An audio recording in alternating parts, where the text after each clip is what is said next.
2025 সালের এসএসসি ও সমমান পরীক্ষায় উত্তীর্ণ 6 শতাধিক শিক্ষার্থীর সাফল্যকে স্বীকৃতি জানাতে বাংলাদেশ ইসলামী ছাত্র শিবির বিয়ানীবাজার উপজেলা শাখার উদ্যোগে বর্ণাঢ্য আয়োজনে সংবর্ধনা প্রদান করা হয়েছে।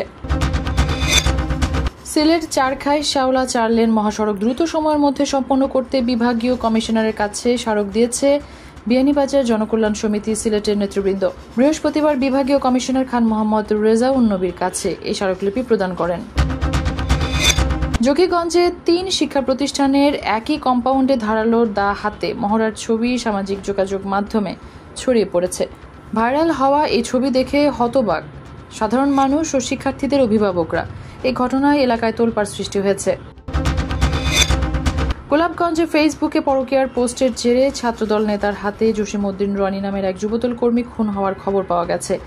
শনিবারের দিকে গোলাপগঞ্জ পৌর শহরের কদম গাছের তলে এই ঘটনাটি ঘটে। সিলেটের বহুল আলোচিত আবুল হত্যা মামলার 2 পলাতক আসামিকে গ্রেফতার করেছে র্যাব। গতকাল শুক্রবার র্যাব 9 সিলেট এবং র্যাব 3 এর যৌথ অভিযানে ঢাকার ধানমন্ডি ও সিলেট শহরে আলাদা অভিযান চালিয়ে তাদের আটক করা হয়। শনিবার র্যাব 9 এর পাঠানো এক বিজ্ঞপ্তিতে বিষয়টি নিশ্চিত করা হয়েছে।